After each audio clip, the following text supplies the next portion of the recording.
Hello students, so this is your physics teacher and today we are going to deal with the human eye and the colorful world. So ये जो है आपके term one examination में आने वाला है. सो CBSE का जो पैटर्न है उसमें थोड़ी सी चेंजेस आई थी और जो आपका इलेक्ट्रिसिटी पार्ट है आप लोगों को ये बात पता होगी, फिर भी मैं बता दे रहा हूँ. इलेक्ट्रिसिटी और जो मैग्नेटिज्म वाला पार्ट था, मैग्नेटिज्म वाला जो पार्ट था वो क्या हुआ, वो कर दिया गया है टर्म टू में कर दिया गया. मैं फिजिक्स के अभी सिर्फ बताऊंगा क्योंकि आज हम लोग ह्यूमन आई जो है फिजिक्स का चैप्टर है उसको हम लोग डील कर रहे हैं. तो उसको क्या किया गया, टर्म टू में कर दिया गया है और जो है हमने इस पे काफी सारी डिस्कशन कर रखी थी. सो बट अब जो है हम फोकस करने वाले हैं जो टर्म वन के चैप्टर्स हैं. तो सारे चैप्टर्स की वीडियोस अपलोड हो रही हैं और हो जाएंगी. एमसीक्यूज की भी वीडियोस अपलोड हो रही हैं ऑफ द सारे सब्जेक्ट की. तो सारे सब्जेक्ट को देखिए प्लीज, और जो आपके टीचर्स आपको पढ़ाते हैं आप वो पढ़िए और ध्यान से एनसीईआरटी को रीड कीजिए. सो आज हम लोग देखने वाले हैं human I and the colourful world. अब देखिए सीबीएसई का इतना होशियारी है कि इसमें से जो है आपका जो ये ह्यूमन आई वाला जो पार्ट है इसको कट कर दिया गया और जो द कलरफुल वर्ल्ड है जिसके अंदर क्या क्या टॉपिक्स आ जाते हैं. द कलरफुल वर्ल्ड के अंदर आपका एक आ जाता है रिफ्रैक्शन थ्रू क्या है, ग्लास प्रिज्म, ये वाला टॉपिक है. और दूसरा क्या है आपका एक और टॉपिक है that is your scattering of light, scattering of light, dispersion, dispersion of light, dispersion of light जिससे विबग्योर बनता है ना. ये जो कुछ टॉपिक्स है डिफ्रैक्शन थ्रू ग्लास प्रिज्म और डिस्पर्सन ऑफ लाइट. और एक और टॉपिक है इसमें आपका एटमॉस्फेरिक रिफ्रैक्शन. ठीक है, एटमॉस्फेरिक रिफ्रैक्शन. तो ये सारी चीजें हम आज डिस्कस करने वाले हैं. बट उससे पहले आप अगर एनटीएससी या फिर ऐसे ही कॉम्पिटिटिव एग्जामिनेशंस की प्रिपेयर कर रहे हो जिसमें फुल चैप्टर आएगा, तो उसके लिए मैं क्विक जो है 5 से 10 मिनट्स के अंदर आपको पूरा ये ह्यूमन आई का जो है पार्ट वो समझा दूंगा और जो है मैं डिटेलिंग करूंगा द कलरफुल वर्ल्ड की, जिससे आपका एक भी टॉपिक मिस नहीं होगा इस चैप्टर का और आप लोग ज्यादा बोर भी नहीं होगे और ये भी नहीं कहोगे कि ह्यूमन आई आपने पढ़ा दिया और चैप्टर आ ही नहीं रहा है, ये वाला पोर्शन ये टॉपिक तो कट गया. बट इसको जो है मैं विद इन आपको 5 to 10 मिनट्स के अंदर वो पढ़ा दूंगा और इतनी अच्छी तरीके से पढ़ाऊंगा, इतना टेबुलर फॉर्म में पढ़ाऊंगा 5 to 10 मिनट्स के अंदर कि आपको ह्यूमन आई का भी कंसेप्ट क्लियर हो जाएगा. आपने इसे पहले लोअर क्लासेस में भी पढ़ा होगा ना. सो ठीक है, तो चलिए फटाफट हम लोग human I and the colourful world से ह्यूमन आई टॉपिक देखते हैं. तो देखिए फोकस पॉइंट क्या क्या है इसमें आपको देखना है. Parts of the eye function, term related to eye, cataract, defect of the vision and their correction, ये वाला. और जो है ये तो आपका हो गया आई पार्ट का. ठीक है, ये किस पार्ट का हो गया, ये आई पार्ट का है. अब जो आपका जो एग्जामिनेशन में जो टॉपिक्स आने वाला है कलरफुल वर्ड से मैं शॉर्ट में लिख रहा हूँ, आप लोग समझ लेना. द कलरफुल वर्ड से ये आपके टॉपिक्स है, दैट इज क्या क्या है जो आपके एग्जामिनेशन में आने वाले हैं और कॉम्पिटिटिव एग्जामिनेशन में सारा कुछ आएगा. तो मैं ये जो पार्ट है ये defects of the vision and their correction, ये वाला पार्ट मैं 5 to 10 मिनट्स के अंदर क्लियर कर दूंगा और विद इन 20 मिनट्स मैं ये वाला भी पार्ट आपको क्लियर कर दूंगा और बहुत ही डिटेल्ड दूंगा. ऐसा नहीं कि ऊपर ही पढ़ा के निकालूंगा, बहुत ही डिटेल आपको दूंगा. ठीक है, चलिए तो देखो इसमें जो आपकी एग्जामिनेशन में आने वाला है refraction through a glass prism, dispersion of white lights and the formation of rainbow, जिसमें हम लोग न्यूटन प्रिज्म वाला देखेंगे. ठीक है, न्यूटन का जो प्रिज्म एक्सपेरिमेंट था वो हम लोग देख लेंगे. और क्या है atmospheric refraction and related phenomena और स्कैटरिंग ऑफ लाइट. ये जो टॉपिक्स हैं, ये कुछ टॉपिक जो आपकी एग्जामिनेशन में आ रहे हैं इसको डिटेलिंग करेंगे. सबसे पहले हम लोग स्टार्ट करेंगे ह्यूमन आई से, जिसको मैं शॉर्टली खत्म करूंगा. बोर मत होइएगा, पूरी वीडियो देखिए ताकि आपको अगर कहीं भी कोई पूछ दे अगर फर्दर क्लासेस आगे तो आपको कहीं भी दिक्कत नहीं आनी चाहिए, है ना. तो चलिए स्टार्ट करते हैं. तो सबसे पहले हमारे पास ये, अब आप बुक खोलोगे तो आपके पास ये वाला आपके पास पिक्चर देखने को आएगा ह्यूमन आई में. अब ये ह्यूमन आई का एक स्ट्रक्चर है, ये ह्यूमन आई का स्ट्रक्चर है. आप देख रहे हो कि ये क्या है, एक बॉल लाइक स्ट्रक्चर है. कैसा है, बॉल लाइक स्ट्रक्चर है. बॉल लाइक स्ट्रक्चर है ना. आप देखो यहाँ पे ये जो आप इसके जो पार्ट स्टार्ट होते हैं वो कहाँ से होते हैं. आपको सबसे पहले दिख रहा होगा ये वाला लेयरिंग, ये वाला पार्ट दिख रहा होगा आपको. ये पार्ट को जो आपको दिख रहा है कॉन्वेक्स शेप का पार्ट, जो कि आई का, जिसको क्या बोलते हैं हम लोग, ये आई का जो है कवरिंग है. क्या है, आई का कवरिंग, उसको क्या बोलते हैं, कॉर्निया. आई का कवरिंग, सामने वाला पार्ट जिसको मैंने अभी हाईलाइट किया है, ये जो क्या होता है आई को जो है कवर करके रखता है और फर्दर कोई भी डैमेज से प्रोटेक्ट करता है, उसको कॉर्निया बोलते हैं. कॉर्निया के अंदर क्या होता है आपके आइरिस प्यूपिल और क्या होता है लेंस. चलो देखते हैं तो देखो सबसे पहले जब आओगे तो सबसे पहले क्या होता है आपके पास आइरिस। आइरिस जो है, आइरिस क्या होता है, आइरिस जो है आपके एक ऐसा आई का जो क्या है पार्ट है, देख लो ओपन सर क्या होता है सर्कुलर डायफ्राम जैसा होता है, जिसके अंदर क्या होता है कंट्रोल करता है प्यूपिल को। क्या ये जो देखोगे प्यूपिल, अब आइरिस जो है वो क्या है ओपेक क्या है आपका जो है वो डायफ्राम सर्कुलर डायफ्राम है, जो कि क्या करता है आपकी कंट्रोल करता है साइज ऑफ द प्यूपिल को। प्यूपिल का है जहां से जैसे ही कॉर्निया से लाइट इंटर की, ये एक ऐसा पॉइंट है जहां पे जो लाइट जो है वो रिफ्रैक्ट नहीं करता है। अब देखो अब जो बात रहता है एक्वस ह्यूमर। एक्वस ह्यूमर क्या है, एक्वस ह्यूमर है ये जो आपका लेंस है, और लेंस ये जो आपका कॉर्निया और जो आइरिस के बीच का, लेंस पे अभी नहीं जाएंगे, कॉर्निया और आइरिस के बीच का जो एक लिक्विड से फिल रहता है जिसको एक्वस ह्यूमर बोलते हैं। उसके बाद आ जाता है क्रिस्टलाइन लेंस, जो कि क्या होता है कॉन्वेक्स लेंस होता है। कैसा लेंस होता है, कॉन्वेक्स लेंस होता है, ठीक है, ये आपका कॉन्वेक्स लेंस होता है। चलिए तो ये क्या करता है, ये जैसे ही सारी रेड आई रेस और जो है पैरेलल होती है और सबको क्या करता है, आपको पता है कि कॉन्वेक्स लेंस का क्या काम होता है, सबको कन्वर्ज करते जाना। क्या करना, सबको क्या करना, एक पॉइंट पर कन्वर्ज करते जाना। और फॉर्म कहाँ होगी इमेज, इस रेटिना पे। अब यहाँ पे कुछ सिलेरी मसल्स आपको दिख रहे होंगे। सिलेरी मसल्स जो है वो क्या करता है, कॉन्ट्रैक्शन एंड एक्सपेंशन, इस जो क्रिस्टलाइन लेंस है हमारे आई के लेंस को क्या करता है, कॉन्ट्रैक्ट और एक्सपेंड करता है। अब जो आपको रेटिना से लेकर के आई लेंस का जो ये दिख रहा है जिसमें लिक्विड भरा पड़ा है उसको बोलते हैं विट्रस ह्यूमर। ये याद रखिएगा, aqueous humour and vitreous humour. हालांकि आपके एग्जामिनेशन में नहीं पूछा जाएगा सीबीएसई बोर्ड में, बट हो सकता है आपके स्कूल एग्जामिनेशन में पूछ दिया जाए या फिर कॉम्पिटिटिव एग्जामिनेशन में तो पक्का आएगा। रेटिना वो प्लेस जहाँ पे इमेज बनेगी, ऑप्टिक नर्व वो प्लेस जो कि ये सारी इंफॉर्मेशन को ब्रेन तक लेके जाएगा और वो आपकी इमेज फॉर्म करेगा। ये रहा हमारा बेसिक इसके बारे में इंफॉर्मेशन। चलो अब देख लो parts of eye and their function. तो सबसे पहले स्टार्ट करेंगे कॉर्निया के साथ। कॉर्निया क्या है, transparent membrane on the front portion of eye ball. मैंने आपको दिखाया था ना क्या था, ट्रांसपेरेंट मेम्ब्रेन था जहां पे मैक्सिमम डिफ्रैक्शन हो जाता है। तो ये क्वेश्चन आ सकता है कि मैक्सिमम डिफ्रैक्शन कहां होता है, तो वो कहां होता है कॉर्निया पे, कोई भी लेंस नहीं लिखेगा, ठीक है। ये ट्रांसपेरेंट मेम्ब्रेन होता है front portion of eye ball पे। ये क्या कंट्रोल करता है, लाइट इंटर्स इनटू द आई, ठीक है, कितना लाइट इंटर करेगा, लाइट कौन कंट्रोल करता है, वो यही करता है। नेक्स्ट थिंग है आइरिस। आइरिस मैंने आपको बताया था कि ओपेक सर्कुलर डायफ्राम होता है जो कि कंट्रोल करता है साइज ऑफ द प्यूपिल को, ठीक है। प्यूपिल क्या है, जहाँ पे लाइट रिफ्रैक्ट नहीं होता है। प्यूपिल आपके आईज में आपको दिखते होंगे प्यूपिल आपको ब्लैक कलर के, ठीक है, तो आप उसको ध्यान से देखना।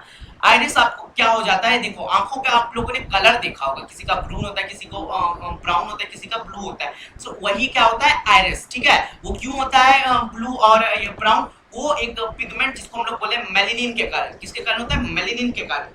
नेक्स्ट थिंग मैं बता देता हूं, प्यूपिल क्या है, pupil small central hole in the iris, regulate क्या करता है, control and the amount of light entering in the eye, ये क्या करता है, कंट्रोल करता है उसको। Vitreous humour, jelly like fluid between retina and the eye lens, जिसको क्या बोलते हैं, विट्रस ह्यूमर। ये क्या करता है, मेंटेन करता है शेप एंड ओवरऑल आई का हेल्थ को। ऑप्टिक नर्व क्या है, कैसा नर्व जो कि आई और ब्रेन को कनेक्ट करेगा और कैरी करेगा electrical signals to the brain.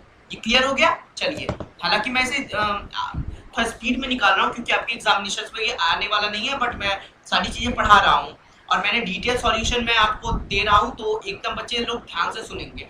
Ciliary muscles क्या बोल रहा है, सिलेरी मसल्स आपको मैंने बताया था कि ऐसा मसल जो कि परमिट करता है लेंस को उसके अपने कॉन्ट्रैक्शन और एक्सपेंशन को, है ना, फोकस और डिस्टेंस पॉइंट पे क्या करने पे, जो उसको फोकस करने के लिए डिस्टिंक्ट और नियर पॉइंट पे। चलो कैसे, उसके शेप को चेंज करके, changes the shape of the eye lens and the focal length. ये कौन काम करते हैं, ciliary muscles. Eye lens biconvex lens होता है composed of fibrous jelly like material से। फोकस क्या करता है, image of the object on retina. Retina क्या है, light sensitive membrane on the back wall of eye ball. आपको मैंने बताया था जहां पे इमेज फॉर्म होता है वही retina. Images are formed and the transmitted to the brain, ये इसका फंक्शन होता है किसका, रेटिना का। Aqueous humour salty fluid between cornea and eye lens, ये गिव करता है क्या, आई को उसका शेप नरिश करता है, कॉर्निया को एंड लेंस को सप्लाई करता है न्यूट्रिएंट्स, है ना। चलिए नेक्स्ट है टर्म्स रिलेटेड टू आई। अब जो कुछ इंपॉर्टेंट टर्म्स हैं आई से रिलेटेड हुए, अब मैं वो बता देता हूं क्योंकि मुझे ये जल्दी से टॉपिक खत्म करना है। एकोमोडेशन क्या है, आपके पास एक टर्म आएगा एकोमोडेशन। पावर ऑफ एकोमोडेशन क्या होता है, ability of eye lens to change the focal length from the image on the retina. क्या करता है, एबिलिटी ऑफ आई लेंस ऐसा जो चेंज कर ले फोकल लेंथ किस चीज को, to form the image on the retina, है ना।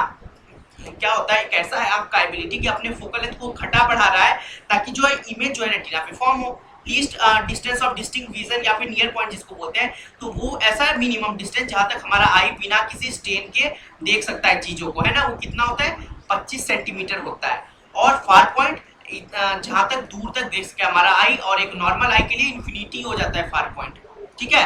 Next thing cataract. कैटरेक्ट क्या होता है, क्रिस्टलाइन लेंस पे जो पीपल ओल्ड एज हो जाता है तो मिल्की और क्लाउडी हो जाता है कंडीशन में, क्या बोलते हैं कैटरेक्ट। इसमें सही से कुछ दिखता नहीं है, पार्शियल लॉस हो जाता है विजन का।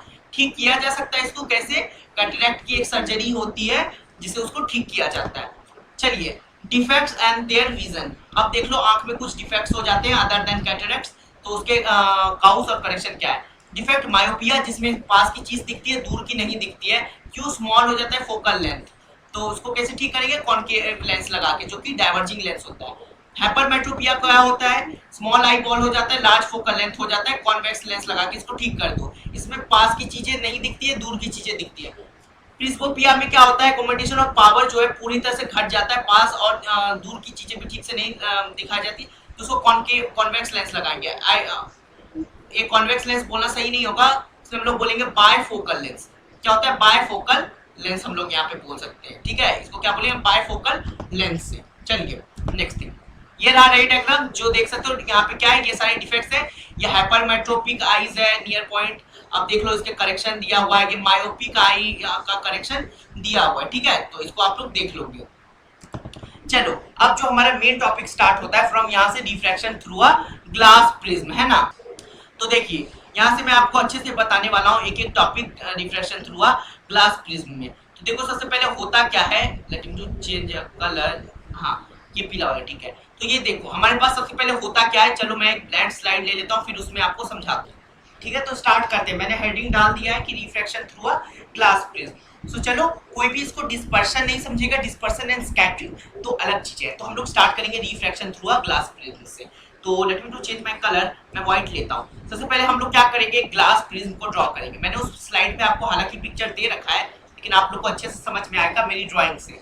ये कोई भी एक प्रिज्म है। प्रिज्म क्या होता है, दो जब हम ट्रायंगुलर ट्रांसपेरेंट शेप को एक साथ जोड़ देते हैं तो वो क्या बनाता है, प्रिज्म बनाता है ना, ठीक है। कुछ इस टाइप का प्रिज्म दिखता है। इसमें क्या होगी, कोई भी लाइट जो है क्या होगी, इंसिडेंट होगी। तो इंसिडेंट के लिए मैं लेता हूँ ब्लू कलर। ये जो लाइट है ये इस पे क्या आ रही है, इंसिडेंट, तो इसको क्या बोलेंगे, फाइन। ये क्या हो गई, हमारी इंसिडेंट रे, इसको बोलेंगे हम लोग, जो हमारी आ रही है लाइट मान लेते हैं इंसिडेंट रे। मानेंगे क्या, ये इंसिडेंट रे ही है। ये कहां से आ रही है, पॉइंट ए से आ रही है इंसिडेंट रे, ठीक है।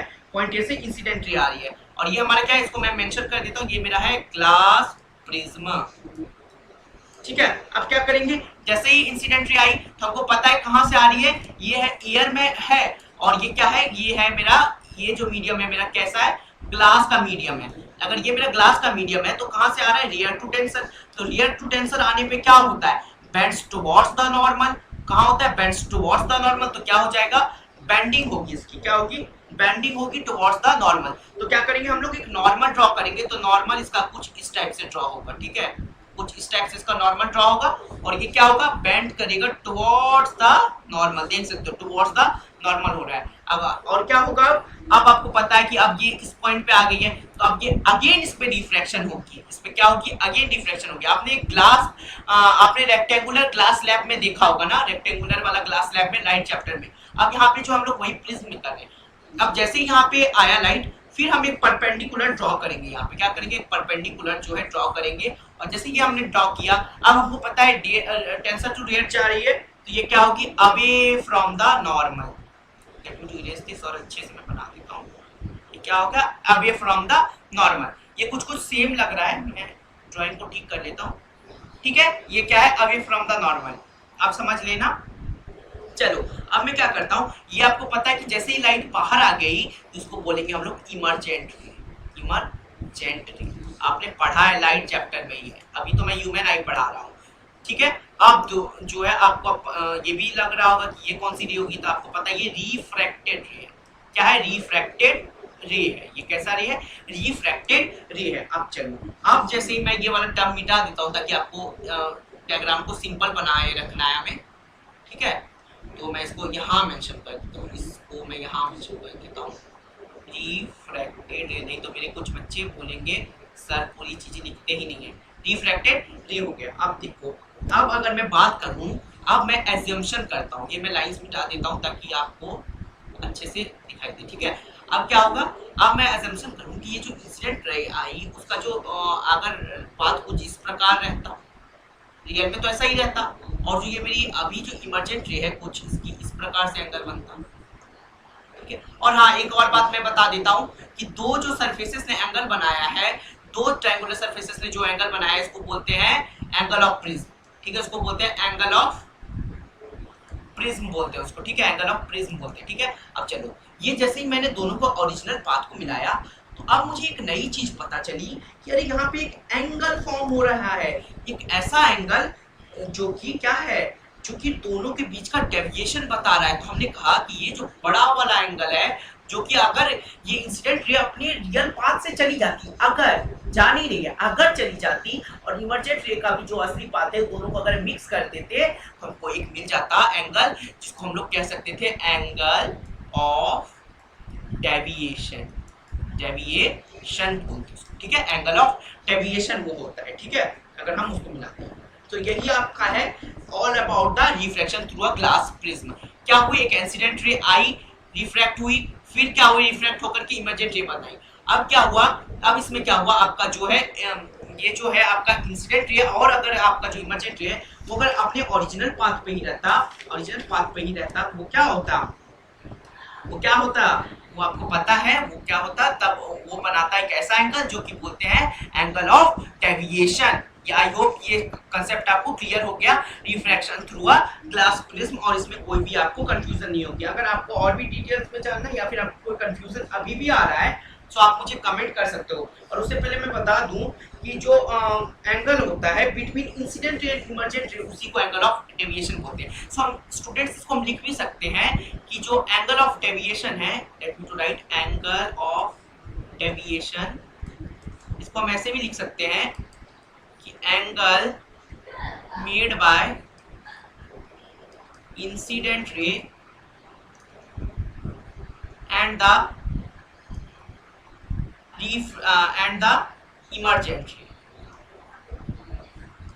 तो स्टूडेंट्स हम इसको ऐसे भी लिख सकते हैं। तो ये क्या हो जाएगा मेरा एंगल ऑफ डेविएशन, ये क्या हो जाएगा मेरा एंगल ऑफ डेविएशन। स्टूडेंट्स आपको ये चीजें क्लियर होनी चाहिए, angle of deviation. Angle of prism क्या होता है, एंगल ऑफ प्रिज्म क्या होता है, तो आप बोलोगे एंगल, यहाँ मैं लिख देता हूँ, angle made by two triangular surfaces, not triangular, ये क्या हो जाता है, टू सरफेसेस,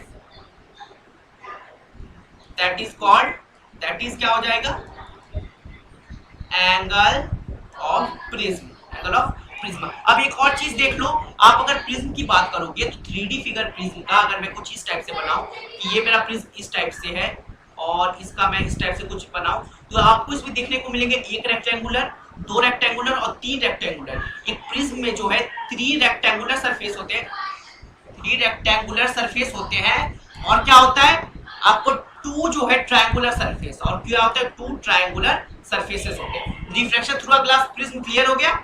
चलिए एंगल ऑफ डेविएशन, ये सारी चीजें क्लियर होगी। तो आई होप आप इसका एक स्क्रीनशॉट ले लो, आपके लिए बहुत ही फायदेमंद रहेगी। चलिए नेक्स्ट थिंग पे बढ़ते हैं। ये देख लो मैंने 3D डायग्राम दे के रखा है, ये क्या है 3D डायग्राम। तो आपको यहाँ पे पता है कि रिलेशन आपका निकल के आएगा कि angle of incidence plus of angle of emergence will be equal to angle of A, यानी कि ये क्या है एंगल ऑफ क्या prism plus of delta. Delta क्या हो जाता है आपका, डेल्टा हो जाता है आपका नथिंग बट आपका क्या हो जाएगा डेल्टा, जल्दी मुझे बताइए, एंगल ऑफ डेविएशन। देख लो ये डेल्टा को किस चीज से डिनोट करते हैं, एंगल ऑफ डेविएशन को डेल्टा से। आप लोग इस एक्सपेरिमेंट को करके भी देख सकते हो अगर आपके पास ग्लास प्रिज्म तो है। यहाँ पे देखो हमने 2 पिंस को डाला है और देखो 2 यहाँ पे दोनों पिंस को डाला है, तो आप जब देखोगे तो दोनों को लाइट आप इस साइड से अगर देखते हो तो दोनों एक सेम पाथ में आपको दिखने को यहाँ पे। क्लियर है, ये देख लो इसमें क्या होता है रिफ्रैक्टिव सर्फेसेस, देख लो एक ट्रायंगल, 2 ट्रायंगल नीचे, एक रेक्टेंगल और एक रेक्टेंगल पीछे, तो यानी 3 रेक्टेंगल 2 ट्रायंगल। क्लियर है कंसेप्ट। चलिए अब रिफ्रैक्शन अगर क्लियर है तो अब dispersion through a white light prism आपको क्लियर हो जाएगा। ये इसको जो है ना वो न्यूटन न्यूटन साहब ने इसको एक्सप्रेस किया था, तो हम उसी के एक्सपेरिमेंट को पढ़ने वाले हैं। तो न्यूटन भैया ने क्या बताया था हम लोग को, जैसे पता है कि हम लोग ब्लैंक स्लाइड पे पढ़ेंगे इस चीजों को भी, तो चलिए इसको भी ब्लैंक स्लाइड पे लेके चलते हैं। नहीं आपकी यहीं पे क्लियर अंडरस्टैंडिंग हो जाएगी। मैं साइड में बना देता हूँ पिक्चर। ये देखो, ये एक मेरा एक ग्लास प्रिज्म है, ये ग्लास प्रिज्म है, इसमें जो है एक व्हाइट लाइट आती है कहीं भी सोर्स से, जो है मान लो सन से आ रही है व्हाइट लाइट। जैसे ही इस ग्लास प्रिज्म पे आई तो क्या होती है, ये हमको बताती है कि ये जो है ना 7 कंस्टिट्यूएंट कलर्स में बट जाता है, जैसे स्प्लिट हो जाता है। यहाँ स्कैटर नहीं होता, स्कैटर अलग वर्ड है, स्प्लिट अलग वर्ड है, कैसे मैं बताने वाला हूँ आगे जाकर के, ठीक है। तो ये देखो, ये क्या हुआ, स्प्लिट हो गया 7 कलर्स में, यहाँ देख सकते हो। और 7 कलर्स क्या होते हैं, विबग्योर, क्या होता है वो, VIBGYOR, V violet, indigo, blue, green, yellow और रेड, जैसे कि आप इस पिक्चर में भी देख सकते हो। तो क्या हुआ, अब न्यूटन ने इसे क्या पता लगाया कि व्हाइट कलर असल में व्हाइट नहीं है, उसमें 7 कंस्टिट्यूएंट कलर से मिलकर बना हुआ है, 7 कंस्टिट्यूएंट कलर से वो मिलकर के बना हुआ है, ठीक है। तो जैसे ही उसने क्या कहा कि उसको पास किया, वैसे ही उसको क्या हुआ, 7 कंस्टिट्यूएंट कलर। बहुत लोग थे उन्होंने मानने से इनकार कर दिया, बोला कि ये जरूर कोई जादू है और इसका प्रिज्म का कलर। तो न्यूटन भैया ने कहा कि अच्छी ऐसी बात है, अच्छा ऐसा बात है। तो उसने क्या किया कि उसने फिर क्या किया, एक उल्टा कर दिया प्रिज्म को और उसके थ्रू उस 7 कलर्स को पास किया। अब बाद में देखा तो उसे व्हाइट लाइट निकल रही थी। तो इससे क्या पता चला हमें कि जो हमारा जो व्हाइट लाइट है वो 7 कंस्टिट्यूएंट कलर से मिला हुआ रहता है, और जैसे ही उसको ग्लास प्रिज्म से पार करेंगे उससे हमको 7 कंस्टिट्यूएंट कलर्स मिल जाएंगे। वो कलर्स क्या होंगे, विबग्योर होंगे, violet, indigo, blue, green, yellow, red. अब ये कैसे होते हैं डिवाइड, ये होते हैं वेवलेंथ पे डिवाइड। तो देखो वेवलेंथ को हम लोग कैसे डिनोट करते हैं, हमको पता है वेवलेंथ डेल्टा से डिनोट होता है। सो अब हमको पता है, देखो अब जो है सबसे कम किसकी वेवलेंथ है, वायलेट की, इसलिए डेविएशन ज्यादा। देखो वेवलेंथ ज्यादा, देखो वेवलेंथ क्या है, ज्यादा, तो क्या हो जाएगा आपका, वेवलेंथ अगर ज्यादा है तो डेविएशन कम। अगर वेवलेंथ जो है वो कम तो डेविएशन ज्यादा, यानी कि आप देख सकते हो वेवलेंथ ज्यादा तो रेड का सबसे ज्यादा है, इसीलिए इसका डेविएशन सबसे कम हो रहा है, और वायलेट का जो है सबसे कम वेवलेंथ है, इसलिए डेविएशन ज्यादा हो रहा है यहाँ पे। तो आप इसको हम लोग स्टूडेंट्स इसको वैसे भी लिख सकते हैं, अगर एग्जामिनेशन में क्वेश्चन, तो the phenomena of the splitting of light रे, white light into its constituent colours की वेवलेंथ के अकॉर्डिंग, जिसको बोलते हैं हम लोग डिस्पर्सन, ठीक है, जिसमें वायलेट और जो रेड है उसको बोलते हैं स्पेक्ट्रम, ठीक है। ये क्या है, ये जो पूरा है इसको बोलते हैं स्पेक्ट्रम बोलते हैं, ठीक है। इसमें सबसे कम वेवलेंथ किसकी है, दैट इज वायलेट की, डेविएशन ज्यादा, वेवलेंथ ज्यादा रेड की, यानी डेविएशन कम। जैसे एक ग्लास प्रिज्म से हमने लाइट को पास किया, उसने 7 कंस्टिट्यूएंट कलर्स में मिक्स हो गया। और क्या होता है, अब जैसे ही हमने इस 2 प्रिज्म यहाँ पे लगा दिया, अगर मैं मान लूं कि इसी पिक्चर के साथ मैं एक उल्टा प्रिज्म ऐसे लगा दूं, तो ये सारे एक जगह कन्वर्ज होकर के फिर व्हाइट लाइट में बदल जाएंगे। किसमें बदल जाएंगे, व्हाइट लाइट में ये फिर बदल जाएंगे। ये क्लियर हो गया कंसेप्ट, वेरी गुड। चलो ये न्यूटन भैया ने बताया था। इसका एक प्यारा सा एग्जांपल है, आपने रेनबो का फॉर्मेशन देखा होगा, रेनबो का नेचुरल फॉर्मेशन है रेनबो, ठीक है। यहाँ पे देख लो, मैंने यहाँ पे एक पिक्चर भी दे रखी है, ठीक है। अब देखो यहाँ पे क्या हुआ है, जैसे व्हाइट लाइट आई 7 कंस्टिट्यूएंट कलर्स में बट गई, और फिर यहाँ पे जो है इसको जैसे ही उल्टा करके प्रिज्म से निकाला गया, तो ये क्या हो गया, व्हाइट लाइट उससे फिर वापस रिकम्बाइन हो गई, स्पेक्ट्रम क्या हो गया, रिकम्बाइन होकर के व्हाइट लाइट का फिर से फॉर्मेशन कर दिया। इससे न्यूटन जी ने प्रूव कर दिया, क्या प्रूव कर दिया, कि 7 कंस्टिट्यूएंट कलर से व्हाइट लाइट मिलकर बनी हुई होती है। चलो यही प्यारा सा एग्जांपल है रेनबो। रेनबो क्या है, इसी का प्यारा सा एक एग्जांपल है, एक ब्यूटीफुल स्पेक्ट्रम है, किसका, डिस्पर्सन ऑफ लाइट। आफ्टर जो रेन फॉल होता है उसके बाद जो है हवाओं में धूल कण में कहीं कहीं क्या होता है, रेन ड्रॉप्स बच जाता है। रेन ड्रॉप्स जैसे ही बच गया उसे क्या होता है, उसमें जैसे ही लाइट गया और उसे क्या हुआ, फिर एक रेनबो का फॉर्मेशन हो जाता है। ऐसा एक्सपेरिमेंट घर में भी कर सकते हो। अब यहाँ पे एक दूसरी चीज आ जाती है, total internal reflection. Total internal reflection, हालांकि ये आपके टॉपिक में नहीं है, तो मैं थोड़ा सा बता देता हूं कि अगर जो है इसमें क्रिटिकल एंगल पढ़ना होगा, यानी कि क्रिटिकल एंगल क्या होता है, जैसे यहाँ पे मेरा ऑब्जेक्ट है, ये पहले गया और यहाँ पे इसने कुछ नॉर्मल के साथ क्या बनाया, थीटा एंगल बनाया, समझ लो। फिर दूसरी बार गया तो इसने कैसा एंगल बनाया, θ2 बनाया, एंगल कैसा बनाया, θ2 बनाया। अब ये तीसरी बार गया, इसने कुछ नॉर्मल के साथ ऐसा एंगल बना दिया जिसकी वैल्यू 90 डिग्री है। तो इस जो 90 डिग्री की वैल्यू बनाया इसको हम लोग बोल देंगे क्रिटिकल एंगल। क्या बोल देंगे? क्रिटिकल एंगल बोल देंगे। अब यहाँ पे क्रिटिकल एंगल हमने बोल दिया तो अब क्या होगा, अब इसके बाद जो लाइट रे जाएगी वो अब रिफ्लेक्ट नहीं होगी, वो रिफ्लेक्ट होगी। अब जो है यही जो रिफ्लेक्शन है वो हमारा क्या कहलाएगा? Total internal reflection. ठीक है, ये रेनबो में देखने को मिलता है। जैसे व्हाइट ड्रॉपलेट्स है, इसमें लाइट गई तो 7 कंस्टिट्यूएंट कलर्स में बांटी तो, लेकिन इधर डायरेक्ट नहीं निकल जाता है। टोटल इंटरनल रिफ्लेक्शन के कारण वो क्या होता है, इधर से सारी लाइट रेस क्या होती है, इस टाइप से कुछ हमको दिखाती है। व्हाई दिस इज, और अगर यहाँ पे कोई ऑब्जर्वर है तो इसको कुछ इस टाइप से दिख रहा है, यहाँ पे आप देख सकते हो फिगर में। व्हाई? ड्यू टू, आप लोग अगर कहीं कॉम्पिटिटिव एग्जामिनेशन के लिए बहुत अच्छा है, due to TIR, total internal reflection के ही कारण ऐसा होता है। तो आई होप कि आपको फॉर्मेशन ऑफ रेनबो समझ में आ गया, जो कि डिस्पर्सन का एक बड़ा ही प्यारा सा नेचुरल फॉर्मेशन। अब एटमॉस्फेरिक रिफ्रैक्शन पे चलते हैं। आपकी ये सारी चीजें क्लियर हो गई तो एटमॉस्फेरिक रिफ्रैक्शन पे बढ़ जाते हैं। चलिए भैया, तो हम लोग टाइम पे ज्यादा नहीं देखेंगे, हम लोग पढ़ाई पे ज्यादा ध्यान देंगे। ट्विंकलिंग ऑफ स्टार क्यों होता है एटमॉस्फेरिक रिफ्रैक्शन? सबसे पहले बता दूं कि एटमॉस्फेरिक रिफ्रैक्शन क्या होता है। हमको पता है भैया कि हमारी जो है एटमॉस्फेयर, अगर मैं ये बात करूँ, ये मेरा अर्थ है, तो इसका जो कुछ बहुत सारे एटमॉस्फेयर होते हैं, जिसमें ट्रोपोस्फेयर होते हैं, मेसोस्फेयर होते हैं, एक्सोस्फेयर होते हैं, लेनोस्फेयर होते हैं, इतने सारे लेयर्स होते हैं। अब देखो सब एक के बाद डेंसर लेयर होते हुए आता है। अब देखो जैसे सनलाइट आएगी तो उसके साथ भी डांसिंग हो जाएगा, यानी कि जिगजैग मोशन हो जाएगा, यानी कि इतने सारे लेयर के कारण वो भी जो है हर बार रेयर डेंसर डांसिंग हो रहा है उसके साथ। तो भैया वो क्या होगा, फिर उसमें रिफ्रैक्शन तो बार बार आ रहा है। तो यही जो है हमारा एटमॉस्फेरिक रिफ्रैक्शन हो जाता है। तो बच्चा हम इसको लिख भी सकते हैं, ठीक है, एटमॉस्फेरिक रिफ्रैक्शन को हम लोग लिख भी सकते हैं। क्या लिख सकते हैं इसको, कि the refraction of light caused bye, आप यहाँ पे लिख दो, the refraction of light caused by earth atmosphere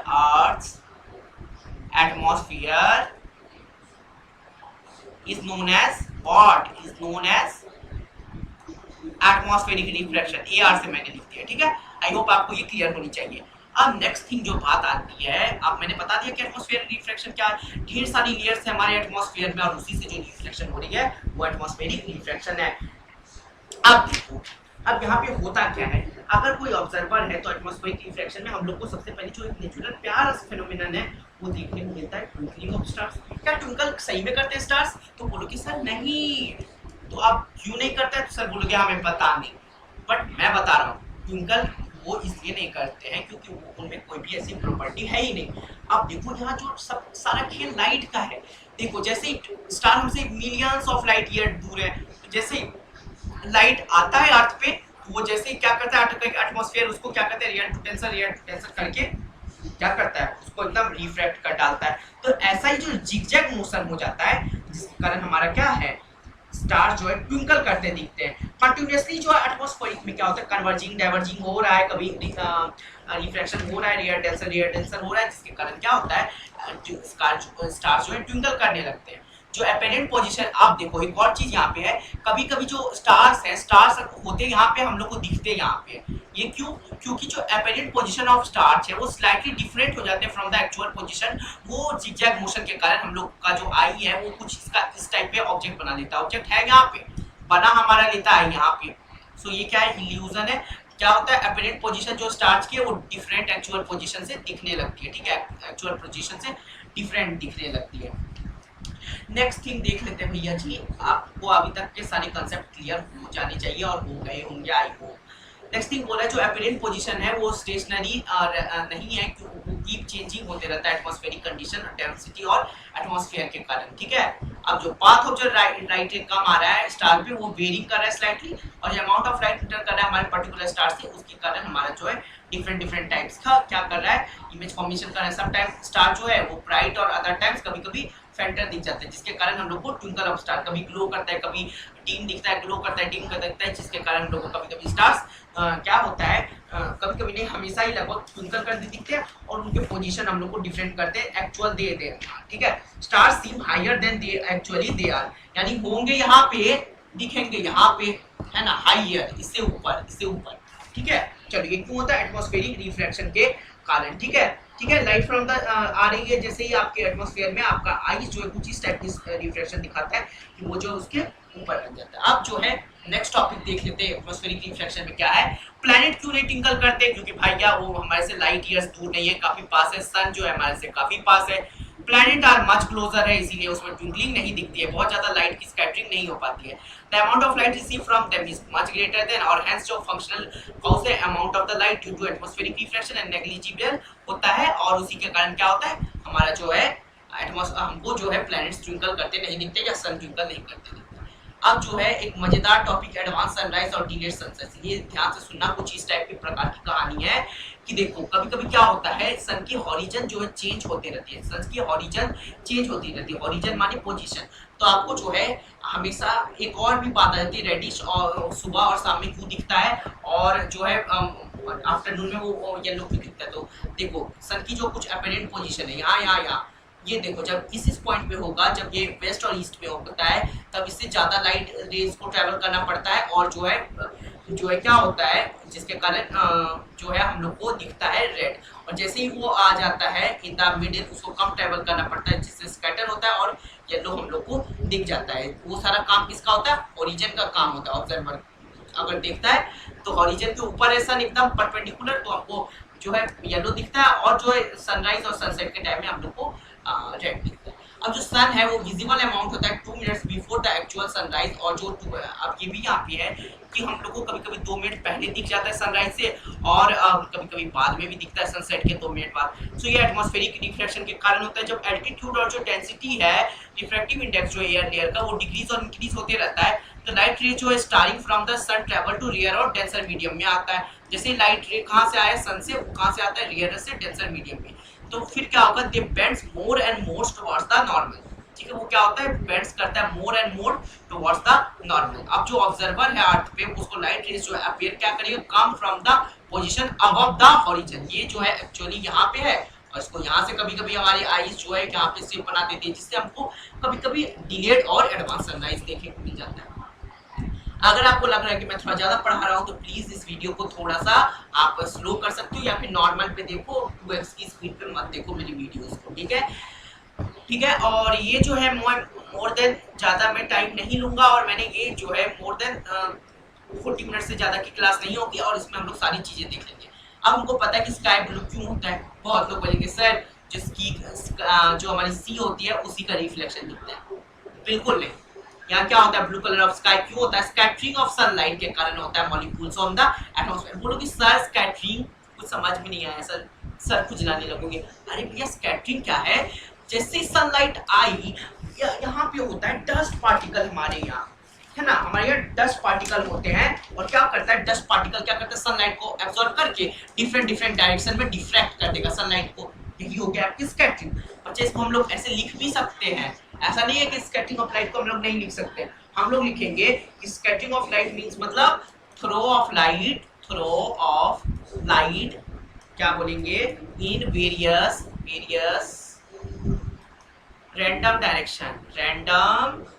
direction, यही क्या हो गया, स्कैटरिंग ऑफ लाइट। इसको हम लोग ऐसे लिख भी सकते हैं। ठीक है, सो ये हमारा हो गया स्कैटरिंग ऑफ लाइट। तो इसी के कारण हम लोग को जो है इसका बेस्ट एग्जांपल है टिंडाइल इफेक्ट। टिंडाइल इफेक्ट जो है जिसमें स्कैटरिंग ऑफ लाइट पार्टिकल्स जो है आपको दिख जाते हैं, आपको डेंस फॉरेस्ट में या फिर डस्ट पार्टिकल वाले रूम में, है ना, ये सारे आपको देखने को मिल जाते हैं इसमें। अब जो स्काई ब्लू क्यों होता है, अब देखो जो ब्लू कलर है वो ज्यादा मोस्ट स्कैटर होता है सनलाइट के द्वारा एटमॉस्फेयर में आने के बाद, क्योंकि उसके जो मॉलिक्यूल्स है बहुत ही ज्यादा बड़े होते हैं लाइट के वेवलेंथ से, डस्ट पार्टिकल के वेवलेंथ, जो डस्ट पार्टिकल के जो मॉलिक्यूल्स है बहुत बड़े होते हैं लाइट के वेवलेंथ से, सो वो क्या करते हैं स्कैटर करते हैं। अब वो स्कैटर सबसे ज्यादा ब्लू लाइट को करते हैं, इसीलिए हमको स्काई ब्लू दिखता है। और शाम को और जो सुबह में है वो कैसा दिखता है, रेडिश दिखता है। रेडिश का मॉर्निंग और इवनिंग में, क्यों ये इसलिए दिखता है, तब जो है तब क्या होता है, रेडिश इसलिए दिखता है due to the atmospheric scattering, उस वक्त रेड की ज्यादा होती है और जनरली ब्लू की ज्यादा होती है। ठीक है, तो जैसे स्कैटर्ड हुआ लाइट इंटर किया आई में और स्काई दिखने लगता है ब्लू, है ना, स्काई दिखने लगता है ब्लू। सेम कंडीशन आप देख लो redness of the sun during the sunrise में भी वही कंडीशन है कि जो ब्लू लाइट है यहाँ पे कम स्कैटर होकर के वेवलेंथ सबसे ज्यादा हो जाता है रेड लाइट का ऑब्जर्वर के लिए, सो ब्लू रेडिश दिखने लगता है।